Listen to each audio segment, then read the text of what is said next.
We're here, guys. We have made it. We have lived long enough to see the trailer for All right, guys, let's do the proper Kenobi hello on 1, 2, and 3. Hello there. All right. There we go. That was everyone in chat do it too. Welcome, guys, to the Thursday night live stream. This is a very fun week indeed. Let's go ahead around the triangle. Let's go around the upside down triangle. I don't know what we call this thing. Ben, how you doing this week? What's going on? Friends, I'm doing super fine. It's one of those weeks where we've had like a drought of Star Wars news, and now once again everybody's talking. I think exactly what our today's live stream is all about. That's been on my mind all week long. And honestly, on the face group that I have on Facebook, we've been just like, I've been putting posts like highlighting prequel actors, highlighting prequel era moments or scenes and movies. We are coming back to this era, right? Where we spent a decade and over on the prequel material, obviously when the movies were coming out and the shows and stuff like this. Now we're full swing back to it, and that has been like on my mind all week long. How about you guys? Oh, I gotta tell you, like, it's a miracle Jimmy's here today, because if you guys don't know, Jimmy has been Thursday nights. They're just always tough for Jimmy, but he was especially sick this week. So everyone give Jimmy some love in the chat. He was fighting some stomach bugs, and he had to tough it out to be here. So Jimmy, we're happy to have you. You feeling any better? I am feeling better. I had to drive myself to the ER on Sunday night. I was diagnosed with the stomach flu, and it was great. It wasn't great. Don't do it. But I am feeling better finally. Still not 100%, and my stomach still feels like it's on a spin cycle. So that's rough. But I have to man it out because we're talking about Kenobi. Like, he is the guy to be here for. So that's right. If you're he's actually currently in the morgue. That's what the black thing behind him is. He's about to be on the operating table here in a second. But he's my casket's in the blast chiller right now, getting ready. That's not morbid at all. Hey, I said we made it. We all made it here for Kenobi. Yeah. Well, guys, it was, I think, Ben, you hit the nail on the head. It was definitely kind of a slow little period there we had. It was not like, Book of Boba Fett ended. We had some High Republic books coming out, a little bit of a lull. And then Kenobi trailer dropped. Let me just tell you guys, I was talking to these guys offline before you guys joined in chat. I saw the rumors about the Kenobi trailer dropping, and I was kind of hoping it didn't, because selfishly, I couldn't be home to watch it when it came out. So I kind of try not to buy into the hype. Woke up yesterday morning, I saw the buzz building again, saw obviously the magazine cover launch, and I was like, okay, I'm just going to be late to this. So I was selfishly hoping we could wait just a little bit longer so I could be there right when it dropped at home. But what a pleasant surprise it was. And what I really like about a lot of this Disney marketing, and some people really get frustrated, but I like having to wait for the first trailer. Before we talk about all the specifics, because this is going to be a lot to talk about, I really enjoy the fact that, like, we got the trailer and we're only, about a month, a little over 2 months away. It feels like we're getting like our excitement up right at the right time. We don't have a long wait, and I don't feel like anything's been spoiled for me yet. So 2 really exciting things, I think, right off the top as far as the trailer is concerned. What do you guys think about the Disney marketing tactic? They've been releasing trailers late in the game. Like Book of Boba Fett was about this far away as well. Do you guys like that approach? Well, I think for me personally, I think that Disney and Lucasfilm should bend to our schedules. Personally, us 3 in particular, because I got a text from Josh at 10 a.m. after the Entertainment Weekly cover came out, and I was like, oh, cool. He's like, hey, if a trailer drops, I'm at work, and I was like, I don't know what to tell you. I'm sick in bed right now. What do you want me to do? And then sure enough, the trailer dropped at 1:00, and I was like, fine. Yes, we'll just have to suffer. Yeah, that's right. To be honest with you, I'm not exactly sure what the tactic is here, because it's a little bit late in the game, like you mentioned, Josh. And I'm just not sure where they're running behind schedule on, like, hey, we got to pump the show out quickly, and now we have to wait until the trailer is fully ready. Because I forget, but there was a tweet out, right, about a week or a couple of weeks before, where they were saying there were big rumors going about that the trailer is upon us, but they're just taking their sweet time ensuring that the trailer, fully, punches it. And when people see it, they're really excited for the show. I'm more used to seeing trailers like half a year in advance, or even sometimes a full year in advance. I think that when GFA was coming out, granted they had a whole 2 years, to develop the movie, but having something to look forward to after first snippet, I mean, the excitement levels were just off the charts, man. When it's this late, it almost makes me feel like, hey, you know what? Let me just wait it out. I'm not gonna buy into this hype. Let me see what the trailer is. Obviously, things didn't go according to scenario in terms of my, reaction to the trailer. But I usually like to have them either early or don't show me anything at all. That's interesting. Interesting perspective, and obviously we'll talk about how successful the trailer was to each of us. One thing I'll say as we get rolling here, I have recently, if you guys don't know, I think everyone here is kind of familiar. I love trailers. I absolutely love trailers. I think they're so much fun. I love the art behind them, the styling, the music balancing. There's a real craft behind a great trailer. I've seen trailers that are better than entire movies. Like that trailer is like better than, and that's a testament to those studios and things they're doing. So I love a good trailer. I, however, especially with a show like this, which is a limited miniseries, have become a little bit more less is more. Less marketing is more. So if this is the only trailer we get and the only little article we get, I'm good. I kind of hope that's the way it is. And now, don't get me wrong, I'll watch all the trailers like a sucker because I love them. But I would be just pleasantly fine if all we got was this article. There's a photo. We're going to get into spoilers for the trailer, guys, if it's not obvious. So if you don't want to have anything, please click away. There's also some official a photo released today about a major character that we'll talk about as well. But I don't care if we don't see another thing because everyone's going to tune into the show. I don't need to see any more marketing material. Okay, let's cut to the chase, guys. Let's talk about the trailer. Let's talk about how, before we go into the details, let's just talk about initial impressions, what we liked, what we didn't. I'll start it off like normal.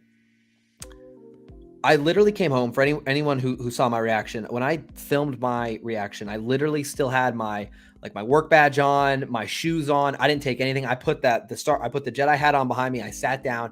I didn't leave the desk until I was done watching it and editing it. So that was like really raw first look at it. And so I've had a chance to watch it several times since. And sometimes you watch it for the first time and you wonder, like, am I caught up in, you have to kind of let it marinate. You don't want to have a hot take right off the bat. I think the trailer was phenomenal. I think phenomenal, not just from the obvious, the music. Like, I didn't make a big enough deal about this in my reaction. Like, the music is so good. It's so, to Ben's point earlier, it feels like for the prequel fan in me, it's like we're getting that connection. We obviously have Duel of the Fates, and the latter half of the trailer is, I'm blanking on the title. Is it Battle of Heroes? Is that the name of the song? I think from the Revenge of the theme, it's Battle of Heroes, and then it goes into the Duel of the Fates. Yeah, right? Exactly. So just fantastic. The power of the Star Wars music and how it brings us back to certain eras is on full display here. But beyond that, I feel like they show just enough to whet my appetite and give me an inclination of what to expect, but not too much that I feel spoiled. I think the concept art we talked about on this live stream a couple months back, basically we just saw that in movement. I think almost every single thing we saw was in the concept art, which is good. It's like nothing crazy new that like has completely altered my perception.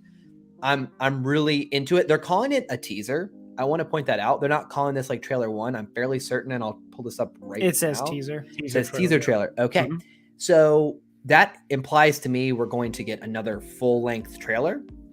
I don't need it, though. I love this trailer. Before we talk about any specifics, I think the trailer was extremely successful. The music to the pacing, to the little bit of voiceover.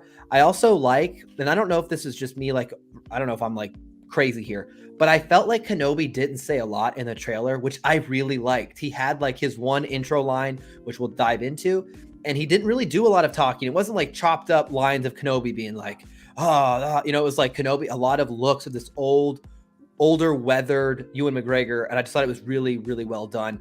And the Grand Inquisitor, head shape aside, his little monologue I thought was really good, right on brand. I love the way he talked about the Jedi. I thought it was just so it rang true for me. I just think it was a phenomenal trailer, just from a standpoint of the execution of the marketing. Phenomenal trailer, one of the better Star Wars trailers I think we've ever seen. That's just my opinion. Jimmy? What are your thoughts? The only thing I did not like about the trailer is that it was too short. Yeah, I'm that guy. And here's the thing, like whether we like it or not, and I know people in the chat are saying the same thing. I understand not wanting any more trailers or any more marketing or anything, and I think it would be great if they did that, but that is never going to happen with anything ever. Nope. Yeah. But that's just how it is. So in 30 days from now, we'll get a full trailer. I felt the same way about No Way Home. Like I didn't need any trailers, but I watched them all. I love watching trailers, so I'm right with it. And that's the thing. So like they could put out 6 more trailers. I'd watch them all. I won't care. I don't think it'll spoil anything for me personally, but I understand people wanting to go in with nothing. I've watched it so many times just because I'm like, there's so little dialogue, and I want to try to find every little thing I can, as I always do. I think it really hit home, and what I loved about watching it and then comparing my reaction with both of yours, Josh, you and I cried at the same time, and I knew exactly when Ben was going to cry. We're going to get to the Inquisitor, Ben. Don't you worry. That's not what I was doing. No, for real. That's good, though. He was doing the reference. This is funny. I like that. Okay, he does. Okay, yeah. I get the Piccolo thing. We'll talk about it.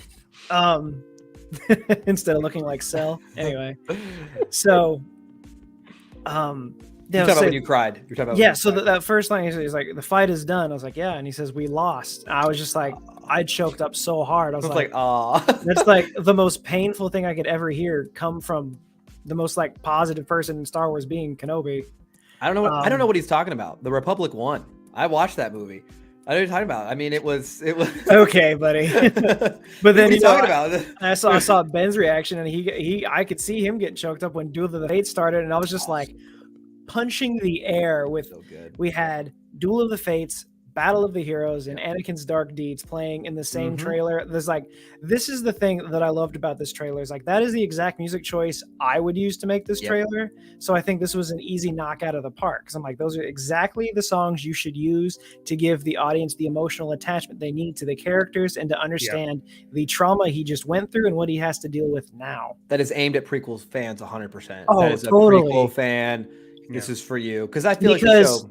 Because it had the same impact to me that it does like with the SWTOR cinematic trailers, because it always ended with Anakin's Dark Deeds. It does, yeah, I know. And it's always such a heavy-hitting thing. So when the trailer ended with that same beat, I was just like, yes, this is exactly what it should be. The Inquisitors, I think it's fantastic that we're getting them in here. I think it makes sense.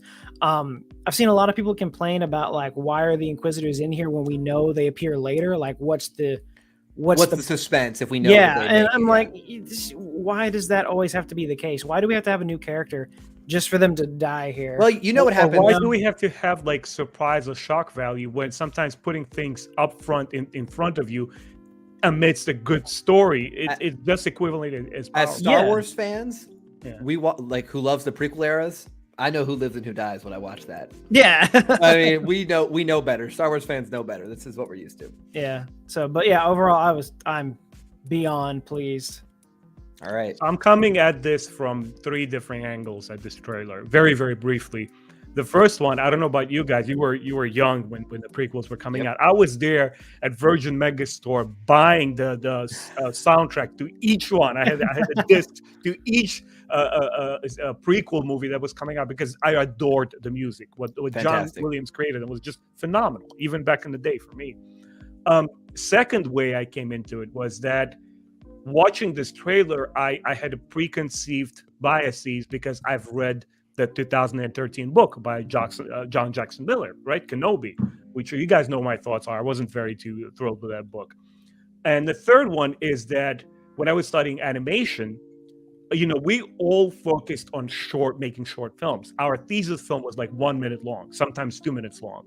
So we were taught to understand, comprehend, and deliver a story in a very short span of time, which is very relevant to this teaser that we're talking about here.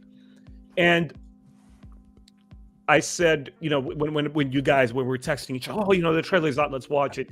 The only prerequisite that I had from it, I said, well, you know what, let me try to unplug all this baggage that I'm carrying into this and just grab me emotionally. Because if there's one biggest complaint that I had during most of Star Wars past the original trilogy, is that being disattached from what I'm seeing on screen.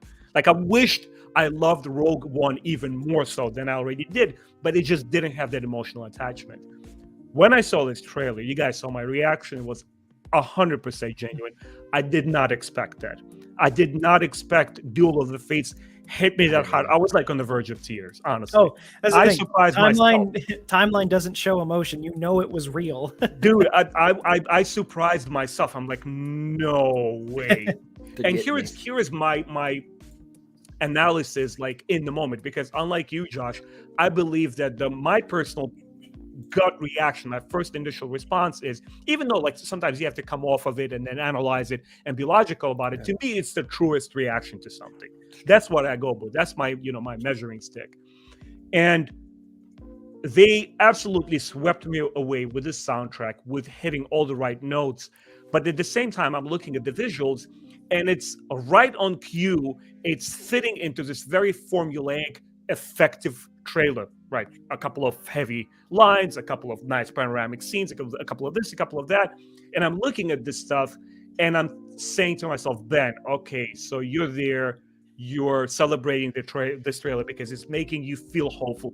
At the same time, just lower your expectations. Yeah. Come into it with a clear mind, clear heart, and take the show for what it's going to be. Because we've seen time and again, people going into the Book of Boba Fett and expecting it to be X, Y, and Z. And then when it doesn't deliver, suddenly Jon Favreau, who was a hero 2 years ago, is off the pedestal. I don't like that attitude. Me, I'm like, okay, so the trailer is very emotional. It grabbed me. Hold your horses here. Like, I still have a couple of things about this trailer that we're going to talk about that didn't quite sell me, but I'm not going to be jaded about it. I'm going to be very supportive of it. I'm going to be supportive of the prequel era fans. I'm going to say, this is the show to bring my generation and your generation together. Mm-hmm. This is one instance where Disney and Lucasfilm needs to rise to the occasion and show everybody that Star Wars can be more than just your cool entertainment. It can be special again. Agreed. There is a certain weight to this show, like you said there, Ben. A certain importance. Yeah, responsibility is almost a better word, with the bridging of the era. Just like the merging of those two worlds, to me, I think is just really fascinating. These two fandoms, these two different eras of fans, I think is going to be just absolutely fascinating to watch. Now, for me, when I talk about the trailer, we talked about the concept art. There were some things that, like, I feel almost bad I whiffed on when I was watching. Like, I was watching the trailer and I was like, oh, is that? And then it didn't dawn on me till later. For example, we get the shot of the Inquisitor base. What do they call it? The Tower Inquisitorius, something like that. From Fallen Order. Fortress Inquisitorius. Right? Thank you. It's Fortress. Thank you. Something about the lighting in that shot was like bluish, and I didn't think it was the same. I just kind of assumed it was a different tower on a different planet, because in Fallen Order, and my memory could be fuzzy here, I felt like it was at night. You were almost there because they had like that Mustafar shot in the background. It was like really dark and then red. And so when we saw this, which almost looked more like an aquish blue, I just thought it was like a different planet. Like, they have bases on multiple planets, but it seems kind of obvious to everyone else, but outside of myself, that no, that's just a Fallen Order nod there, which is fantastic. Little things like that I missed, but there were some new things. In fact, let's pull one up now. Before the trailer dropped, this was really interesting here. Let me go ahead and get the screen share rolling. They revealed there was a new planet being displayed here. So let me zoom in. So there is this planet. I'm sure everyone recognized it. It had this very like Coruscant Undercity vibes going to it. This very like nightlife, graffiti and neon, right? And it's a new planet. It's called, I believe, Dayu. Is how we're going to go with that. Dayu. It's a Hong Kong feel to it. Graffiti-ridden nightlife, kind of edgy. It's got a different lane and a different feeling. And we saw that on display with I think there were probably 3 or 4 shots. Kenobi's in the firefight. And then there's also the fifth brother walking down the street, which was a shot I really liked. Let's see if I can find that really quick. What stuck out to you guys from the channel on your first watch? Like, when you were watching through, were there big things that appeared to you, big things that were like, oh, that's boom, I love that, or I love that connectivity? What were like the little nuggets? Man. Yeah, that was striking. That's again, it's They're trying to tell us like, hey, there's going to be some gravitas here. Some serious stuff is about to pop off. And, generally speaking, when you go into Star Wars, it's like, hey, where's that cool new edgy action scene, right? We need to see X-Wings, we need to see the Death Stars exploding. But here, they're really bringing into focus the whole heartbreak and drama of this, the dark times, right? The purging of the Jedi. And it will be interesting to see where, is it going to be just Kenobi focused? Obviously, it's his show. Or are we going to see other instances of Jedi public executions? That would be insane. See, I saw this and I was like the only one that did not think noose. I thought like an Inquisitor was just like forcibly holding someone in the air. I don't know why. That's what my thought was. But everyone else is like public hanging. I'm like, I'm probably the only one that was wrong because I went a completely different direction. But I mean, either way, I think the end result is the same. It is a scare factor. Right. You know what I loved about the shot, to Ben's point? First of all, I really loved when it fit right in line with the Grand Inquisitor's monologue. Basically, kind of like, I mean, the implications there is kind of like, hey, if we like torture and kill innocent people, the Jedi will come out. Like they can't resist it. It's like an itch. And I just love that. Like that is really on brand. And I think we're seeing an example of that here where the Inquisitors are trying to leave their mark, leave their kind of impression to draw the Jedi out of hiding. So definitely a striking shot, and makes me wonder a little bit. One thing we talk about a lot is the tone of this show. What kind of tone is it going to strike? Because Book of Boba Fett, Mandalorian, while they do have really different feelings depending on the episode, they still very much feel like they're part of Mandalorian or part of Book of Boba Fett. With this, it's like, it's got to feel different to me. It can't feel connected to the Mandoverse because it's not part of the New Republic era. This is part of the prequel era. It's part of the original trilogy. So it needs to feel more in line with that. So one thing I was looking for throughout the trailer was ideas of how familiar does this feel to me? You know, how do these visuals line up? Does this kind of director style line up? Not that I need a clone of anything we've seen before, but does it feel like it belongs, right? If that makes sense. Does it feel like it's this connective tissue? And so I think a lot of the shots in Tatooine, I thought looked really good. I thought they looked really solid. And this was one of them here with the townspeople. Go ahead. I cut someone off. I was about to say. No, I was just thinking about that because you were talking about this should feel like prequels, and it is. So like when we see stormtroopers in this, it should feel new. Like these are new things we should be seeing. And then I was just thinking further. You know, the Inquisitors are new. Do you think we'll see Purge troopers?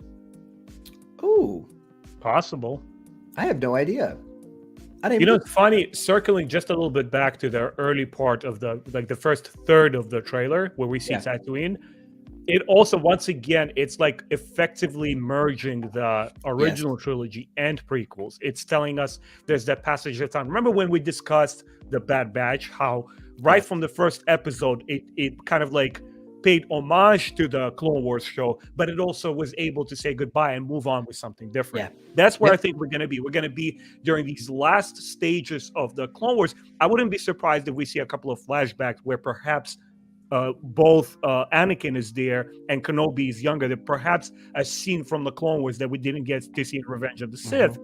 And then kind of like also graduate from that point forward and say, now this is where Kenobi is in terms of like, morally and spiritually. It took me a second to take us back a couple steps to this scene. I love this shot. I heard some people didn't like this. They felt it looked a little too, maybe I've heard cliche, like it looks very familiar. This is supposed to be that planet Dayu. This is a really cool shot. I love the stormtroopers walking down the middle of like a populated area. Yeah, I think it's awesome. To your point, Jimmy, it is kind of a cool thing. That's like stormtroopers are this is a little bit new. There's a newness here. We're seeing that kind of expanded on in the Bad Batch. I think it's a great visual shot. Like I really enjoy the color palette. I really enjoy the kind of play here. We're going to see a lot of Tatooine, a lot of sand. We've seen a lot of that in the shows. So I do think it's kind of fun that we're going to see another planet in the mix with kind of a different sort of architecture vibe to it. I do wonder what explanation we're going to have for this. Is this going to be kind of the initial, the initial fleeing of Kenobi, and this is one of the planets he went to? I wonder how we're going to connect this in, but it's exciting to me. We're going to see kind of a new town. One thing I got to pull up an article here real quick, but one thing I wanted to talk about, I saw a comment earlier, I believe from Blue Milk Mama, that I totally agree with, which was I absolutely love that they just went ahead and showed Luke like right away. Like they weren't like, oh, it's going to be some tease. It's like, no, like it makes sense. It's supposed to be here. This is totally, we know this is all happening. I really enjoyed that they didn't like keep that as some big secret. They didn't hide that from us. They're like, here's Luke. He's got goggles. Looks like what, guys? Looks like he's like a Pod racing. Looks like he's pod racing, just like his father. Like a bantha. Looks like he's just like his father. And I love that kind of connective tissue right off the bat. They're trying to something we've been saying throughout this video. They're trying to connect that prequel era to the original trilogy. I think that's really cool. Young Luke. Were you guys surprised to see young Luke? Not at all. No, I wasn't. And I know people were like saying like, I don't want to see Luke in the trailer. And then they saw him. They're like, oh, Luke. I'm like, what do you really want? You know, that's always the case. But I see this and I really like that because I saw this scene of him just like playing outside, just being a kid. And I was just like, I was doing the same thing. Yeah. You know, it's like my awesome. generation where we grew up with like sci-fi adventure and fantasy movies in the 80s. The formula was you watched an hour and a half hour long movie, maybe 2 hours.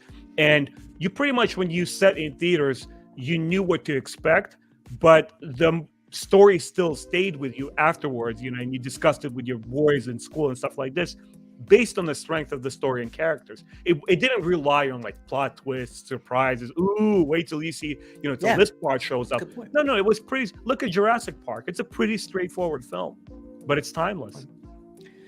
You're right. I'm someone who's guilty of this too. I love big reveals.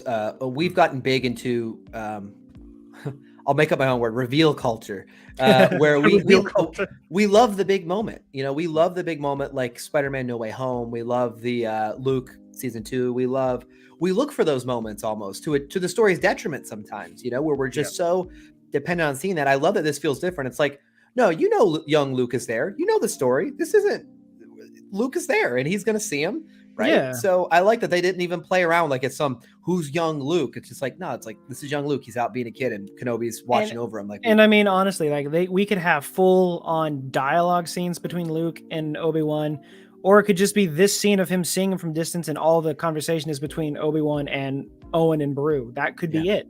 And I'm fine either way. Yeah, it's true. Then we move to the next shot here, which again, am I crazy? Like, I don't know why I missed this on first viewing, but like the lighting, I think, because when you see it in Fallen Order, like it's so much darker. I don't know. Maybe I'm crazy. Like it's probably just at night. This is clearly the middle of the day. Yeah, you're thinking a little too hard on that one. No, I missed it. I just like totally missed it. I was like, oh man, like I thought it was a different planet. It looks fantastic though, does it not? Oh yeah, I mean, it just looks absolutely great. Yeah. Great also, design. someone made the point and zoomed in, which I mean, like as I look at it now, I'm seeing all the stuff I did not see before. But over to the right, we have some shuttles, which are the same shuttles that land in the episode of Revenge of the Sith, right? When they pick up Anakin's body. No. Over on the right hand side, we got a couple shuttles. These little ones here. To your left, one more. Yeah, those ones there. Those are from the Mandalorian when they take Grogu. When Boba gets his armor back. Okay. It's the same shuttle that the stormtroopers are coming out of. Okay. Fascinating. Good catch there. That's a great shot. It looks really great. It's very Rogue One-esque with the Vader's castle. Okay. Let's do it. Let's get it out of the way. All right. Let's talk about the Inquisitor. All right. Okay, guys. You know, everyone here knows I am like the biggest, like I am the biggest nicest. Is the word. I'm sorry. I am the nicest Star Wars fan ever, right? Everyone knows that I'm a Disney shill here. We all know this. Okay. So I don't want anything I say to be twisted, but when I had my reaction on the channel, when I first saw the Grand Inquisitor, I think he looks a little weird. Now, I'm not saying, like I've seen the overreaction on the internet, like it's going to ruin the show. No, I'm not saying that. I'm just saying that when Cad Bane came in Book of Boba Fett, I thought he looked fantastic. See, there are people who are like, oh, he doesn't look right. I'm like, no. Like, that's an animated character translated to live action, right? I think he looks phenomenal. This one's a little different because as I'm sharing on the screen, like I've seen in Revenge of the Sith, I've seen what they're supposed to look like. You know what I mean? Like, and so this is why it was kind of jarring to me. I'm not saying I thought his voiceover was great. I think he could still be a fantastic villain. I'm not saying this like ruins it. I thought the eyes were what I really noticed. Like his eyes looked a little too human for me. I don't know if that's, and they might change that post. They might do some work on that. But I don't love his eyes looking a little too human. And then like the head being long, like I kind of wish, but I also understand it's hard to do those kind of practical effects if he's going to be in a lot of action scenes. So I'm not like so like ununderstanding. I just think he looked a little weird. I'm gonna be honest. I got honest with you guys. I don't think he looks the best. I'm gonna be honest with my community here. Okay, I had to say that. Can I jump? Go ahead. Now you guys tell me why I'm wrong. First, I thought, and again, it's just preference. Sometimes visual aesthetic is something that strikes you really hard, and you take to it or not. Just before we started live stream, we talked about the Funko Pops, and I told you guys that I'm just not a huge fan. It's beautiful, figurines, but they're not for everybody. When I saw this particular species in prequels, and also the moon creatures, I just don't like the way those aliens are designed. Yeah. That was partially why I couldn't enjoy the Darth Plagueis novel. I know it's a very superficial, very, very kind of like shallow opinion, but based on how the alien looks, sometimes it just looks goofy, silly to you. It takes you out of it. So when I saw this alien in the film, I'm like, okay, I recognize the actor. Obviously, he's from the Mad Max movies, but I believe he's Australian, if I'm not mistaken. But just a weird looking like alien design. Like whatever. I guess they were going for something different. When we saw the Grand Inquisitor in animated show, granted, once again, that they stylize human features. It's not meant to look realistic. Right. That's the whole point of the artistry of animation, to give you a different sort of experience. The Grand Inquisitor design visually, it may sound blasphemous. I wasn't digging it. I was like, okay, I don't like this design. In Rebels? In Rebels, yeah. It's not menacing enough. It's not scary enough. Now, I did enjoy the Inquisitors in their full armor with their helmets on. Yeah. But the way that he looked particularly did not interest me. But the moment he starts speaking, with amazing voice acting, the moment we start digging into his storyline, what he's all about, man, he's one of the best on-screen villains in Star Wars. People took up with him, and that's the point I'm trying to make here. When this was in the trailer as well, it took me literally 2.5 seconds to process it super quickly. I'm like, different. And that's all I got from it. I'm there with you. It looks different. Now let's see where the story is going to take us, because the shape of his skull could be square, rounded, cone-like. I'll kiss it. I'll pet it. I'll do whatever I need to do this, that, in order for the show to be good, to be enjoyable. I totally like, and no I want to make fun intended. I want to make this clear before Jimmy goes on. Like, and you guys, everyone here should know me well enough. Like, I am in no way saying this makes the show bad, or even when I watch the episode, it might even not even look bad. For example, like I love Zack Snyder's Justice League, right? I don't like the Flash's costume. It's just not for me. Like, I just don't like that costume. That's fine. And that's okay. So like when I say this, it's not like, oh, it's garbage now. I don't love this design, but we'll see how it looks in motion. I wish his eyes were darker, but maybe I can't tell because it was a quick second. And so maybe when I see his eyes, because I just feel his eyes need to be a little more intimidating, but that's just me. Maybe Jimmy, his skull grows. We don't know. It might look stupid if his skull was long. I'm going to play both sides of this. It might look really stupid. Like, I don't know. I just felt like, can I be honest with you guys? When I saw this for like a millisecond, right, it looked like Palpatine when he first got like electrocuted and he had like this big ball on his head. That's what I thought of. Anyway, so Jimmy, how do you feel about the head? I'm about to blow everyone's minds with my hot take. I just don't care. I don't. Yeah. I don't even like the Grand Inquisitor. In the show? He's just nah. Like, I like his voice. Like him being in the show, I think is cool, but like, he's the Grand Inquisitor. He's the leader of the Inquisitorius. He's the villain in season 1 of Rebels, and then he's gone. If he's the leader, you imagine you throw the henchman first and leave him for later. So like, I have no pull to the character. Is the design different? I just don't care. Yeah. And here's the other thing, the actor that played the Poan in Revenge of the Sith, I think his name was Steve Spence, correct? He's got a very long face. Yeah. Most of that makeup is not really aesthetic. He just has a very naturally long face. Yeah. The actor playing the Grand Inquisitor has a very round face. He's gonna look different. Of course. That's the actor. Of course. Who cares? If you're gonna nitpick every single new Star Wars character that comes out based on little inaccuracies because you saw one live action character in a background scene who took 2 steps, said one line, and walked off set, He was pretty you're creepy. missing the point. The But Grand it's pretty Inquisitor, the Grand Inquisitor is supposed to be a very action-based character. He is very skilled in combat. He used to be a Jedi Temple guard. You can't put him in all this makeup, give him a very elongated head, and then expect him to do spins and do stunt scenes. It just is not physically possible. Yeah, you can make the argument for CGI to fill that in. Even though this, yes, I know the show's got a big budget, it's still not a full movie budget.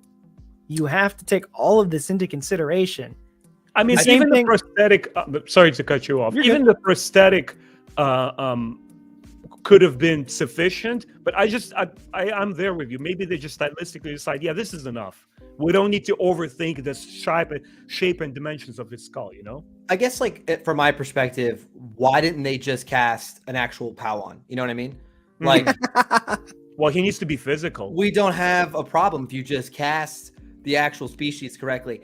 No, I mean, look, I personally, for me, the design, it didn't. I thought it was a little weird in the trailer, and part of it is because I knew the character from Rebels. I think Ben made a great point, though. I do want to kind of hone in on the voice acting. I thought was the best part of the Grand Inquisitor in Rebels. He had a really great voice. I thought. See, because I looked into the casting. It's like the casting they got for the Grand Inquisitor. Good casting. He's a good actor. He's going to play the role well. His voiceover was great. And he physically looked the part. No, but guess what? No one's going to be happy when they cast someone for live action Thrawn, because if you look at his animation that'll styles, be hard. he also has a very long face, and he has got a protruding forehead because he's a chiss. Have fun with that one. No one's going to be happy. Yeah, It's just, I don't know. I mean, let me wait for my camera to unfreeze. And I understand that, people can be upset about this. To some people, the Grand Inquisitor may be their favorite character, and they're disappointed, and that's valid. Yeah. But I just, well, yeah. I mean, to me, I'm here for Kenobi, man. Yeah. Well, I mean, the way I look at it is pretty simple. Like, why cast Ewan McGregor when you can cast a literal Jedi? What a comment! that's what I'm saying. Like, that's what I like. We That's in the chat. That's amazing. The way I look at this is pretty simple. Like, I would have preferred the Seventh Sister. Yeah.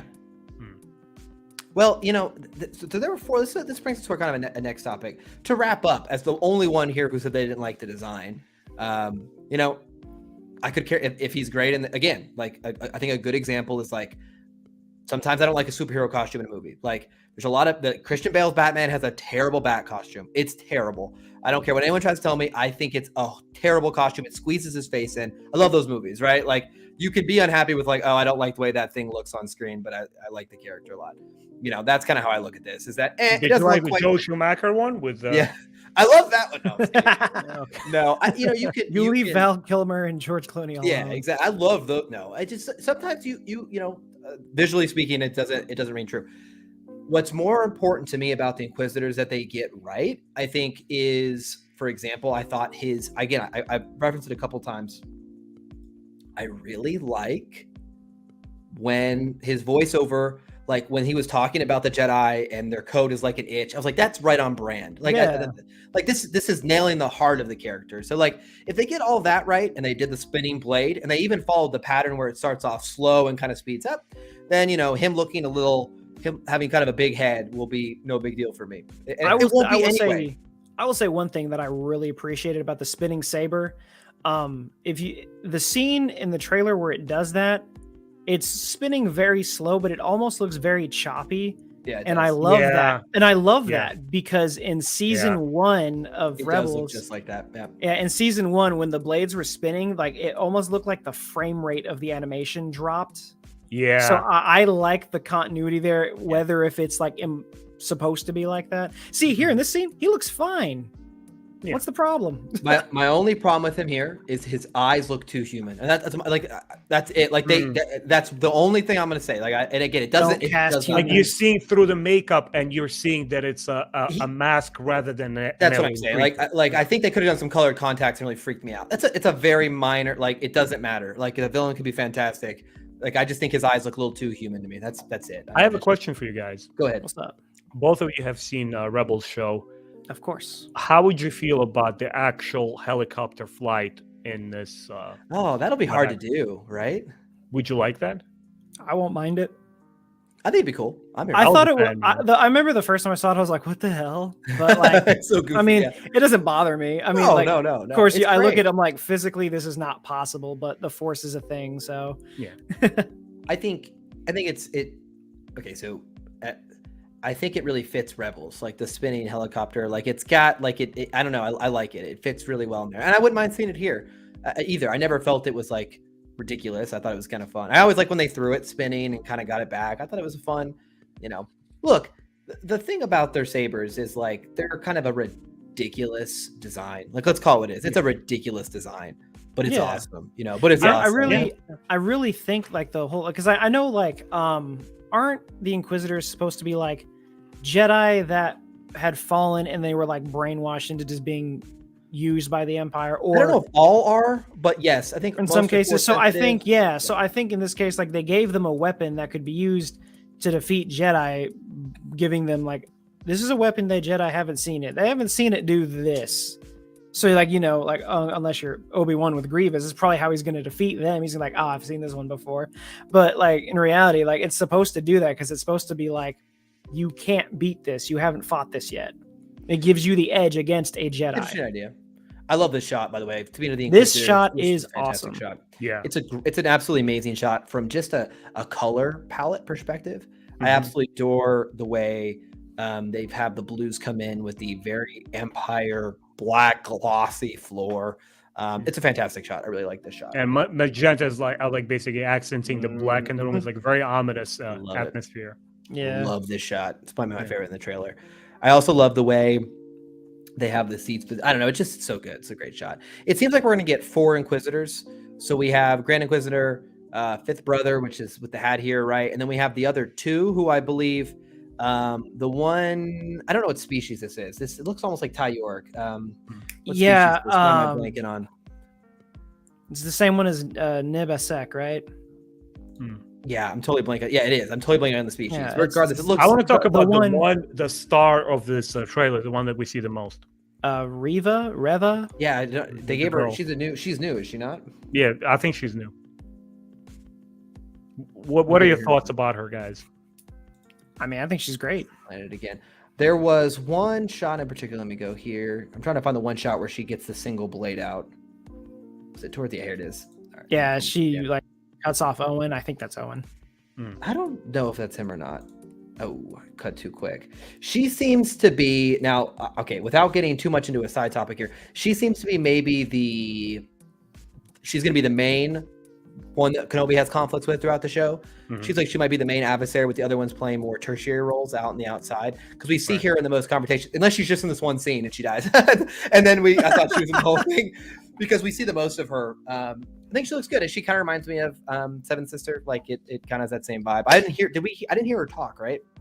No, I don't believe so. Yeah, so I didn't hear her talk. I really like, to me, when it comes to the Inquisitors, like voice is a big deal. So I kind of want to hear her actual lines before I cast judgment. But anyway, I don't know. How about you, Jim? I want to see them wear their helmets. Go ahead. I mean, I think it's a shame that it's not Christina Ariel, but I think I'm assuming she's going to be one of the there's because I think there's only 2 or 3 Inquisitors that we don't actually have any background for yet, because there's supposed to be 9. Yeah, 10, there's 10 with the Grand Inquisitor. And all I'm saying is at one point I know Obi-Wan's going to cut down one of the Inquisitors, and if he sees that helicopter saber, he's just going to say it's so uncivilized. That would be nice. Phrases from the past, yeah. I really like the as I'm sitting here thinking about this, we're talking about it, as I'm flashing the shots of the Inquisitors, this is kind of wild. If back when Revenge of the Sith came out, I saw this trailer, mine would be blown. I'm just kind of the fact that we're sitting here with this in front of us, this is just wild. I don't know. Guys, George Lucas has dreamed of it when he was in the process of writing the Clone Wars show.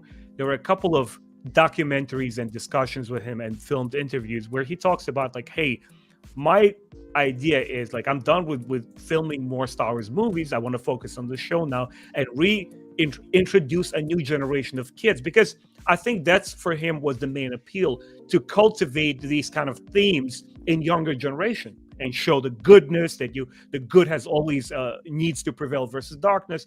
And as he was developing that show, he said, I also have in mind another show. Remember the Underworld show that we never got to see the light of the day? We only saw 1 or 2 screenshots. His idea was that, how do I make, because you have to imagine, he made the entire prequel trilogy by himself. Those are independent films with like mega blockbuster funding, because why? George Lucas could afford it, because it's a phenomenon across the world. But he was saying, how can I make a viable live action TV show that doesn't cost over $1 million per episode? Because it's too much. And we're talking about early 2000s, right? Yeah. Now that we're able to see stuff like this with, thanks to the modern technology available, we should be thankful. This is what George was dreaming about like 15, 20 years ago. And now it's a reality. You could shoot a live action television show that looks no different from Star Wars feature films. It looks spectacular. Oh, yeah. We had a comment earlier talking about that, where it's shot this, I think this one more than maybe even some of the other Star Wars shows we've gotten so far, looks like it was shot by a film director, like it was shot for a movie. Like if you told me this was a movie trailer, not a show trailer, I'd believe you 100%. Yeah. That's what it looks like. And honestly, from the stuff that we're seeing across this trailer, it looks like it has a lot more budget than Mandalorian or Boba Fett. It does. It look and frankly, it kind of should, if that makes sense. Like this is a different, like the New Republic to me, like I'm okay with it being a little bit lower budget and a little bit like it feels kind of like your old Western TV show, right? Mm-hmm. But like this one is like this is a big one. This is Ewan McGregor. This is merging into Star Wars. This is their biggest project yet. I would the sequel trilogy was arguably a bigger step, but to me this is like their biggest thing since by a long way. Ewan McGregor is Star Wars. Yeah, to most prequel fans, he really is. I mean, he is one of the Hayden Christensen is in this too. That's what's crazy about it. Like we're not talking about him because I know. he's not a major role. And we got our first look at Vader today, which it's just a shot of Vader. I mean, I don't really have it. It's a fantastic looking shot of Vader. Yeah. I don't need to see any more Vader until the show comes out. Don't show me any more Vader. The same chamber from the in his fortress from the Rogue One. That's what I said. Yeah. Mm-hmm. I was gonna say this shot looks like it's from Rogue One. If you told me this was from Rogue One, I'd probably be like, oh yeah, I remember that. Because, but it's a new shot. I do believe we are going to see him fight Kenobi. I believe he's going to. I believe it's going to be hardcore. I believe it's going to be awesome. I believe some fans aren't going to like it because it might cheapen the original trilogy. But here's what I was thinking about this today. Let me know what you guys think, chat. Let me know what you think, Jimmy and Ben. Yep. This show, we talked about this a lot. This show was made for prequel fans in the sense that what I'm seeing here is exactly what I wanted to see when I got out of Revenge of the Sith. Like I wanted to see the future conflicts. I wanted to see where Kenobi went, right? For original trilogy fans, I think there's maybe some hesitancy. Like, well, no, like you talk about Ben, like, no, you told me who Anakin was, and then you kind of changed it all, you know? Oh, I remember my mother. Like, there's a lot of like changing that's happened since the original trilogy came out. Yeah. The Kenobi show seems a lot more concerned, and this is just me based on one trailer. It seems a lot more concerned with what prequel era fans wanted to see. Mm-hmm. You know, like, hey, I know what we said in A New Hope with this battle, but like they're fighting again because it makes sense, and you guys want to see it. Let's do it. You know, like, it feels like it really is made for prequels fans. Do you know what I mean? Like, does that make sense? George Lucas had the creative license to retcon his own ideas. And I honestly don't want to hear anything from Star Wars fans saying like, whoa, how come they're now retconning it? Retconning has been consistently part of Star Wars, going hand in hand with the evolution of Star Wars. If you want to enjoy Rebels, you need to put up with a couple of inconsistencies. If you want to enjoy the Clone Wars show, you need to understand that things are not the same. It's the nature of the business. It's, you know, even when it was helmed by George Lucas, when you look to the Expanded Universe Legends books and even comic books, a lot of the things got rewritten not because people weren't respecting each other's work, but because they just, okay, let me take it in this avenue. Oh, I didn't realize this author did this and that in this particular storyline. Big deal. Is it going to interrupt your overall enjoyment of the story? It's all fake. Surprise. It all takes place in a fictional universe. As long as it's like, you know, the early X-Men live action movies. Yeah. they don't rely on the source material in the comic books. They understand the source material. They're respected. They know who Charles Xavier is. They know who Magneto is. They know how these characters operate. But now they're putting them in this new sandbox, and they're trying to create something different. In order for Star Wars fans to enjoy something, you can't be jaded and say, "Oh, well, you see, his lightsaber is not purple. This show is garbage." Yeah. Even I'm speaking as a Star Wars original fan from the 80s. When I looked at the Clone Wars in the beginning, a couple of first episodes, I looked at Ahsoka and I said, I can't picture her anywhere in the prequel trilogy, but let me see what George Lucas is telling me here. Who is this girl? I'm curious. I'm going on the ride. I'm keeping it an open mind and an open heart towards it. And if you do, I'm pretty sure this show is going to step on a couple of toes, not trying to agitate fans, but trying to say, hey, look, we're trying to tell a different story here. Well, in two comments line up. First of all, we have the classic Leia remembering her mother. Doesn't make any sense when you watch Revenge of the Sith. Doesn't make any sense how that's even possible. We don't care because I don't care because I love Revenge of the Sith. I'm like, hey, that movie's fantastic. It's my favorite Star Wars movie. And then we did have a kind of a related topic of Leia's mother. We had a question about, do we think we're going to see any sort of Padme in here, which I didn't even consider, like in a flashback capacity or anything. And that's actually a great question. I don't know if we're going to see. I have a feeling we're going to see some flashbacks. I think we might see a Clone Wars flashback, so maybe she makes an appearance. Footage or new scenes? I think they're gonna. Well, that's a good question. I think the big like reveals in this show are gonna be like a flashback of the Clone Wars era with them in their Clone War era armor. Like that'll be your like, oh my gosh, kind of scene. I think that'll be it. Now I think Gail's got the right idea, and I'm hoping for it too, because we saw like in Theory's fan film, we had that kind of moment. We've seen it in the comics, and everyone's talking is like, we want to see in the Kenobi series Vader visiting Padme's grave. I don't think we'll see it in the show, although I'd love to.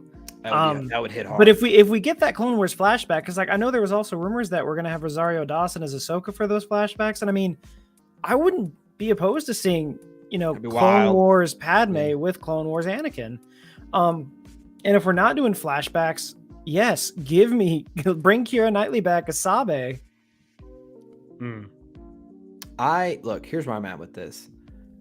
And I think we're all here. I think all of us in this chat, in this panel agree. If it's good, that's all I need. Exactly. If it's well told, if it's well, I said this all the time about the High Republic, because there's the line about like, well, in Phantom Menace, it's the Sith haven't been seen for thousands of years. Like, okay, yeah, give or take a couple hundred years, they could have been seen. Like, don't let all of your stories be defined by one line there, right? Now, the message, it is important in the Phantom Menace that the Sith have not been seen for a long time. That's why it's significant. I'm not saying like you just throw the Sith like 2 weeks before that movie came out and they were fighting, but I mean like, don't be so literal with some of those things that we aren't allowed to like tell better stories.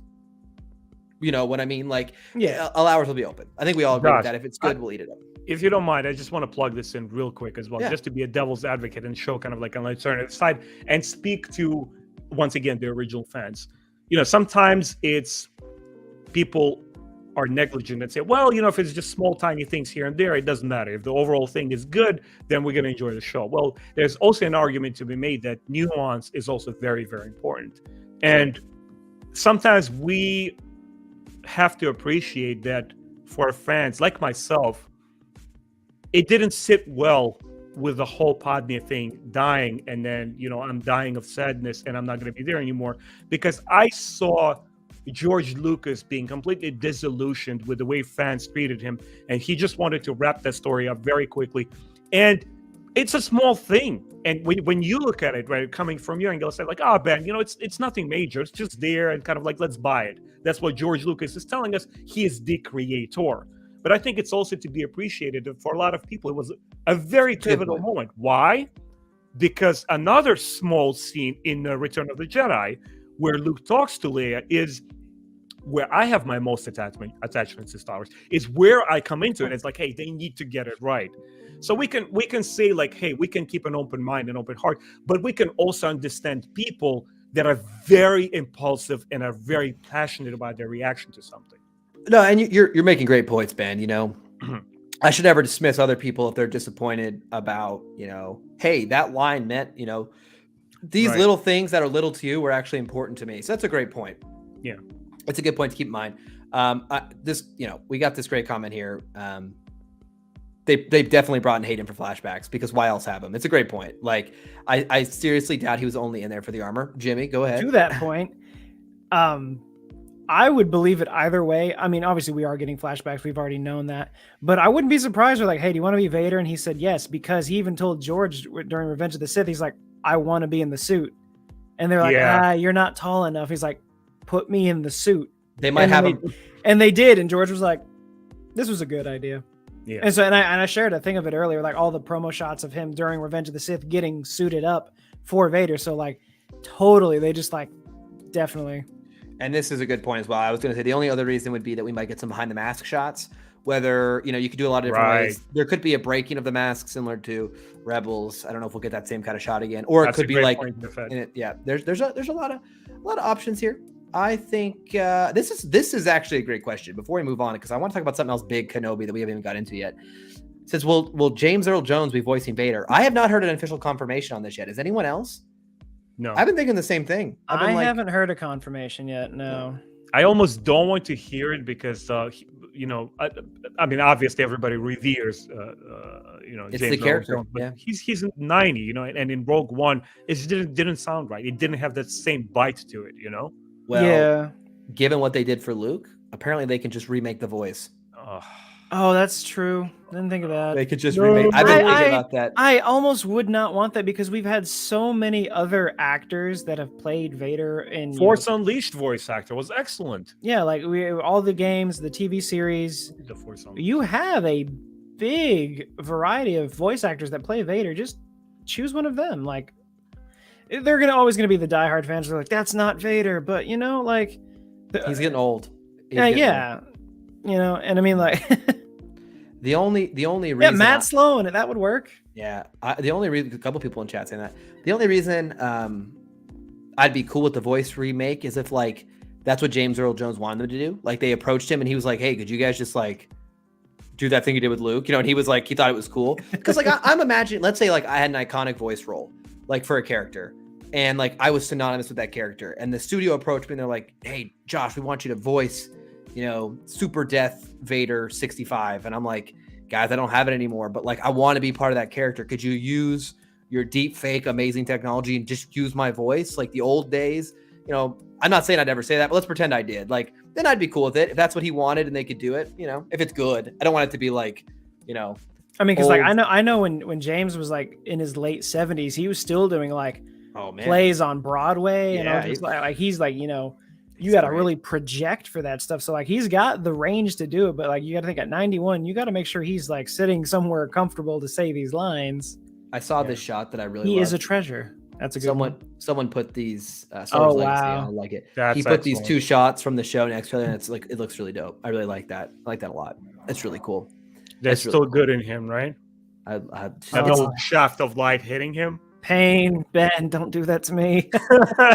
No, I'm telling you. I saw this, and all I could think was the line from The Last Jedi where Snoke says, darkness rises in the light to meet it. Yeah. It's a great shot. It's so cool because like the picture of Vader there, like that looks like a book cover. Like it does. It does. That is from a certain point of view cover. I think they put. I don't know this. I think this. So this is the shot. This has a filter on it. Yeah. I think they put a little grainy filter on it, which looks phenomenal. To your point, it looks like this would be like the coolest cover for a book. I think they did it to match the poster. Like, this is the poster. Yeah, I think so. It looks great. I think it looks great. This is really cool. In fact, if this was a book poster, if this was a poster on my wall, I would definitely get it. It's fantastic. Yeah. Guys, I want to agree with Ben's point too. Yeah, the Soul Calibur 4 Vader. Yes. Yeah, that Vader was on point, man. Great game. I saw this today, guys, and I don't know how to feel about this, and I want to get everyone else's perspective.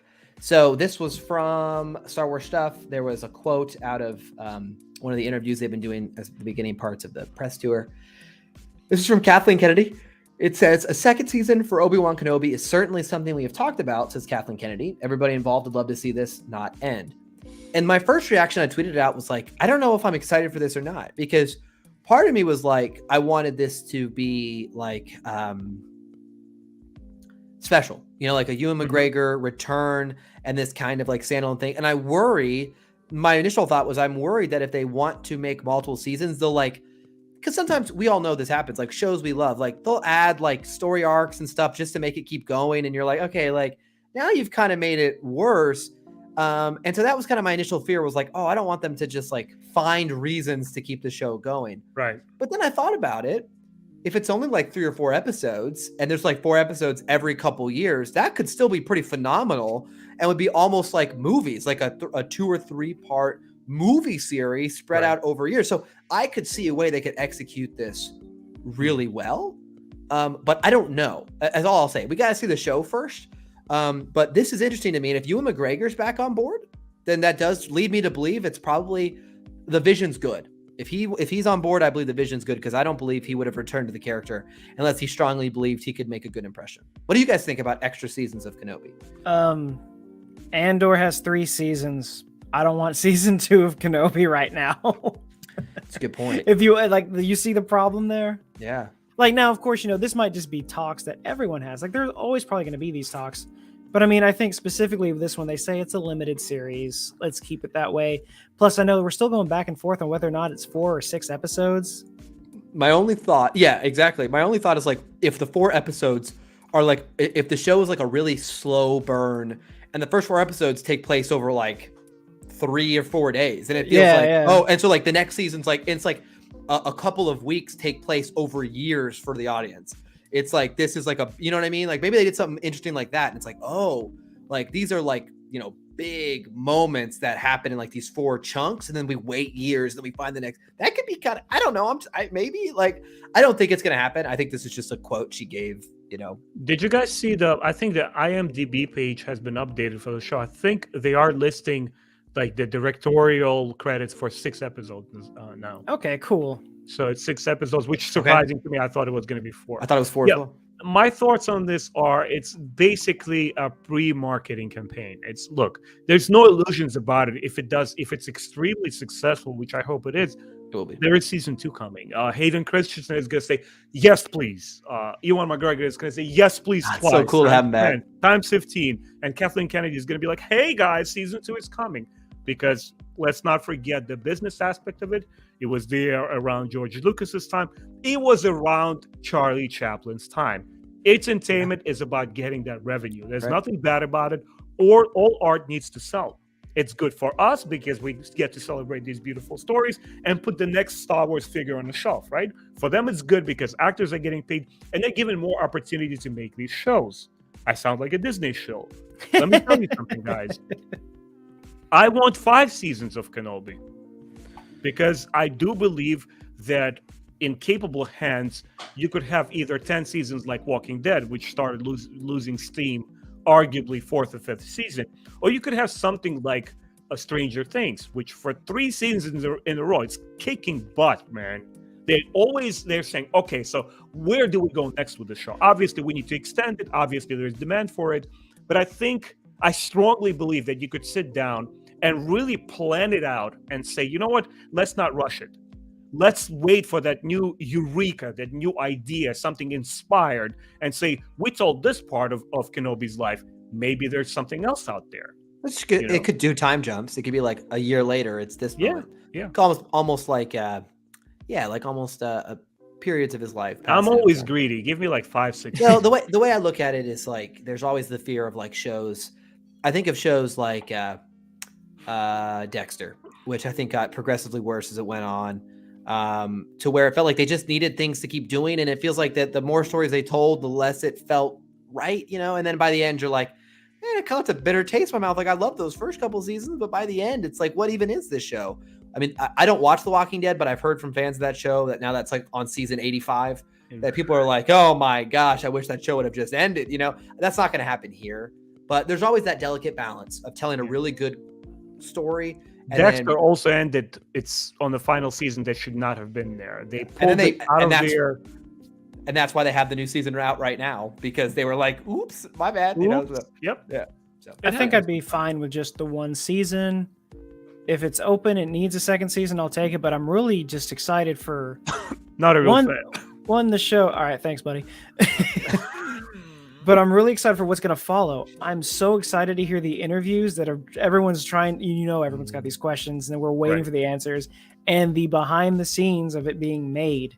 Oh, that'll be so much fun. I want to see that, but I want to hear what Hayden says. I want to hear his thoughts on coming back so bad, because I need that in my life. I think you're so right, Jimmy. Because we've heard what Ewan has to say. We've heard his experience of coming back with Hayden.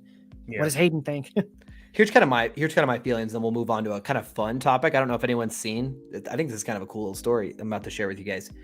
I would rather have 1 10 out of 10 season than 3 6 out of 10s.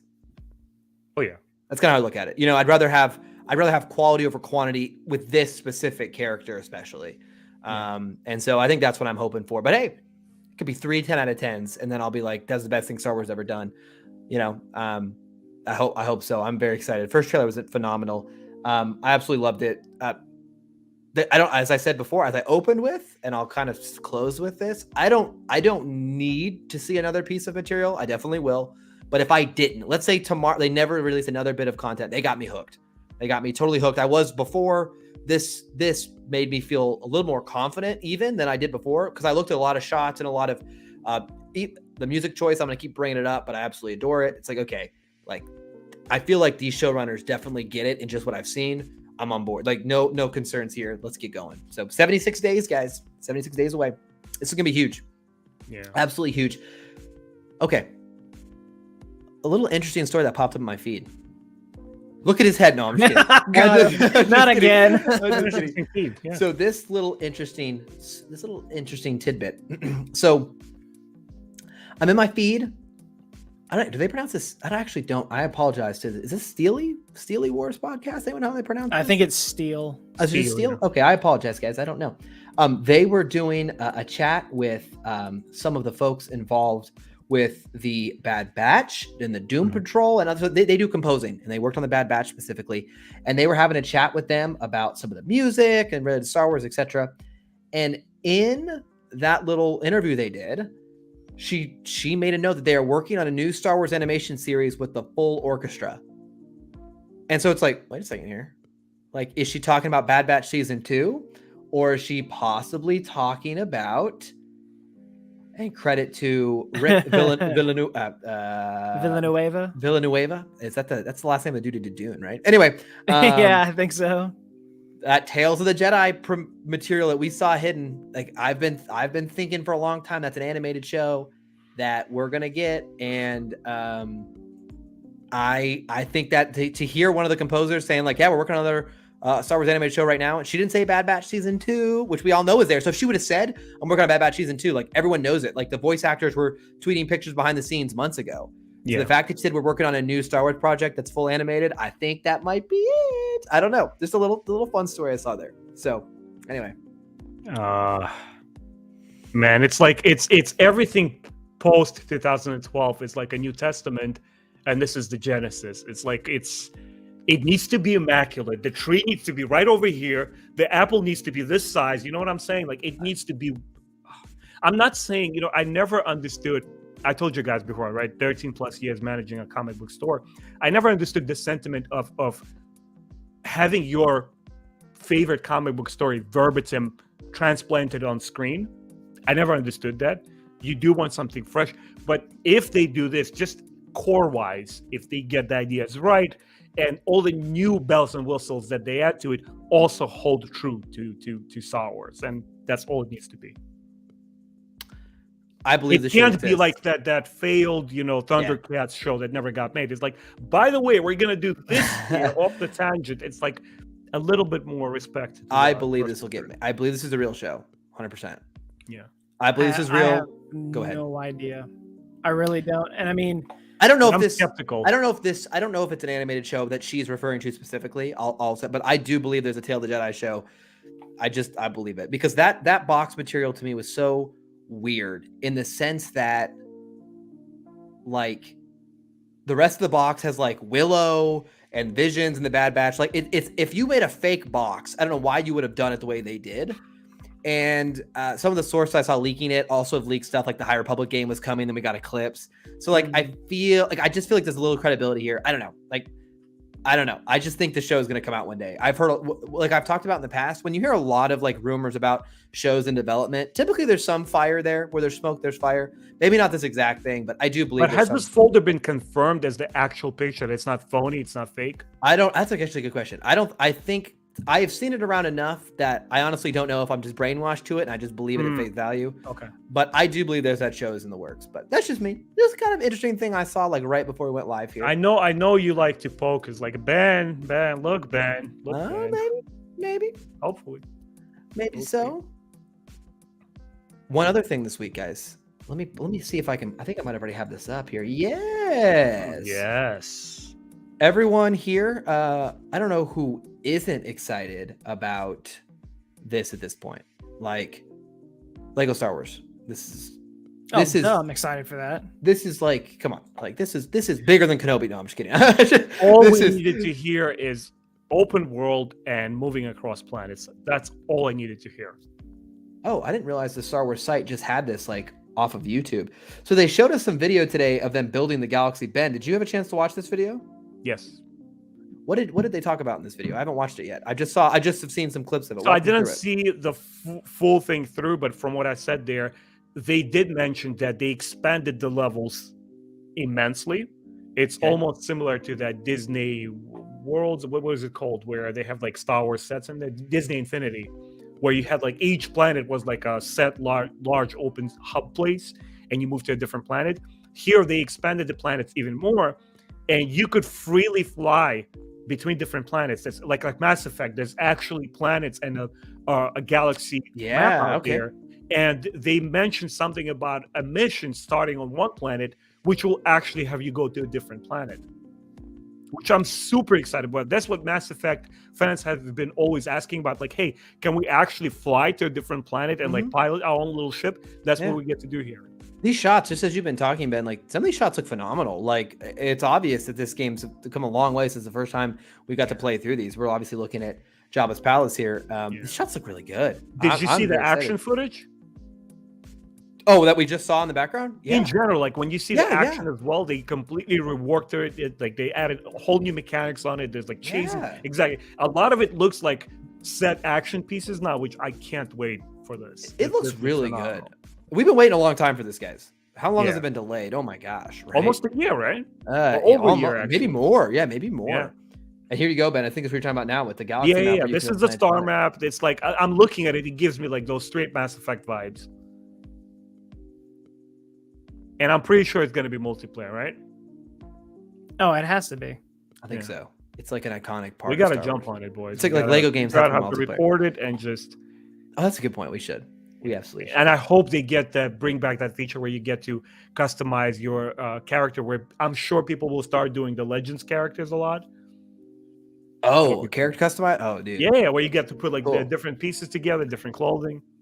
What's exciting, guys? What an exciting time here. We got Kenobi, we got Lego Star Wars. I mean, this looks dope.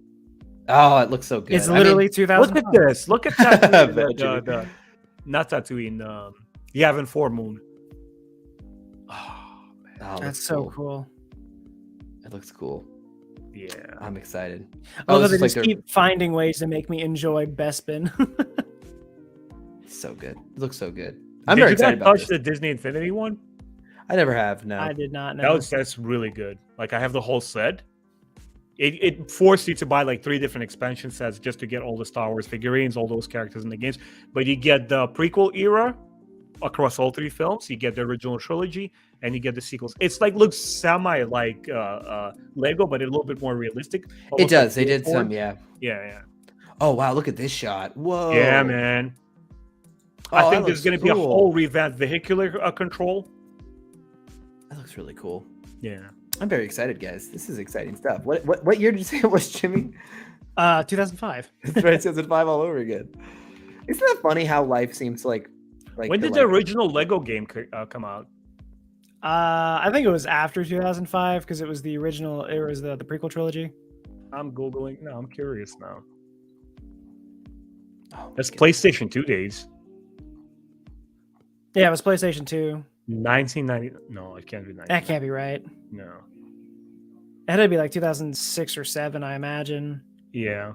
says here part 2 came out in 2006. Yeah, so it's like around probably after Clone Wars. A lot of video games started coming out after Clone Wars, and Lego just came in and stole the thunder. Just like, dominated. With their like quirky fun and like a crazy play on like classic scenes. Yeah, this looks very exciting. Looks fantastic. I have Lego Bantha. I love it. I've also seen some talk back and forth in chat about, I think, some characters appearing in Queen's Hope. I'm not educated on the topic. I don't. I didn't know there was an announcement there. So. Well, I don't know if it was. I guess it was an announcement. I was gonna wait till I don't know if we were done with any of the other topics we had. No, I just was looking at this Lego game. Go ahead. I say because I'm very excited for Queen's Hope. I love those books. So she came out and was talking about a clone character that she's made for the story, who is a trans clone named Sister. So it is a female clone like Omega, but not. Oh. So Omega is genetically made to be female, I guess. That's what Bad Batch is telling us. We don't know. Yeah, I don't know. But yeah, there's just a full clone who, if I remember the tweet correctly, her name is Sister, and all the clones gave her that name so they know that she is supposed to be different. And I think it's just inclusion. I think it's cool. Is this a trilogy?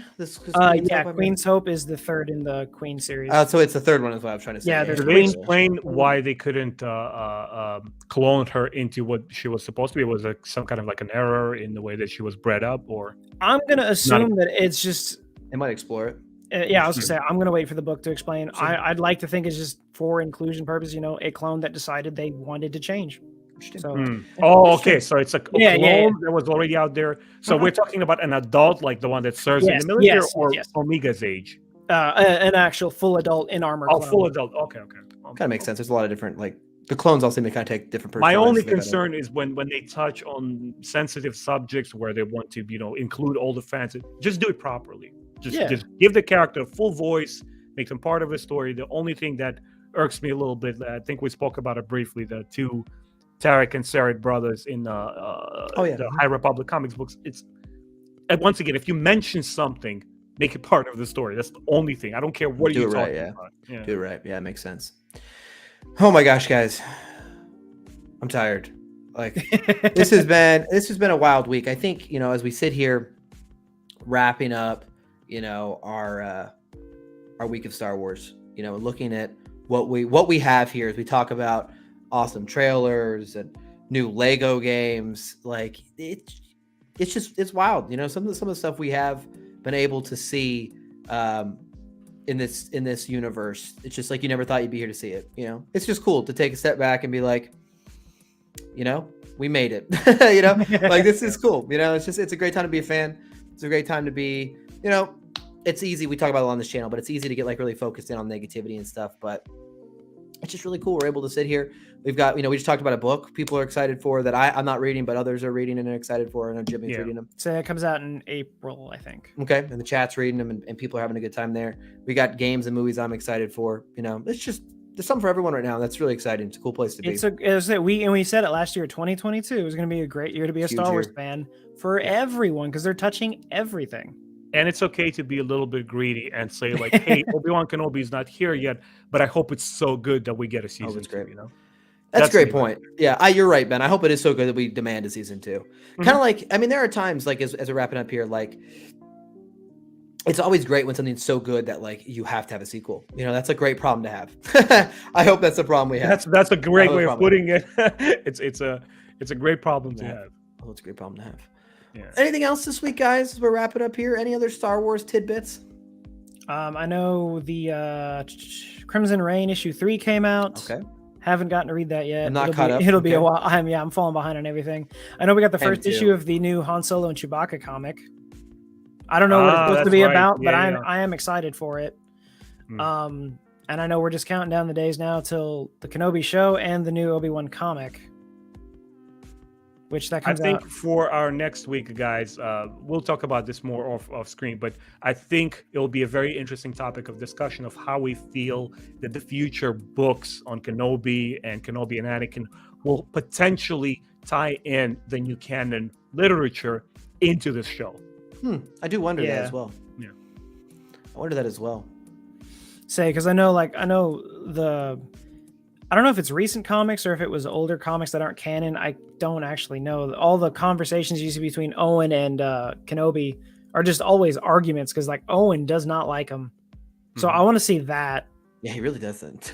Yeah, he's like, it's your fault Anakin's dead, by the way. Yeah.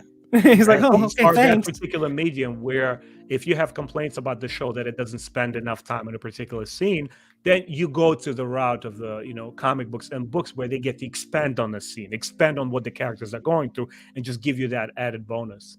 Yeah. It's satisfying if done well, right? So we talk about a lot, like when done well, all these things can be really, really interesting. It's been like, Chrysanthemum's an interesting one there. We're introduced in literature and then seen on the big screen. Like that's one of the rarities where we didn't see him in like, any sort of other pop media. He was only experienced in the comics and stuff. So yeah, I like that. I like when it's done and it's rewarding. So, all right, guys, well, let's wrap it up. It has been a crazy busy week. Jimmy, we're glad you're feeling better.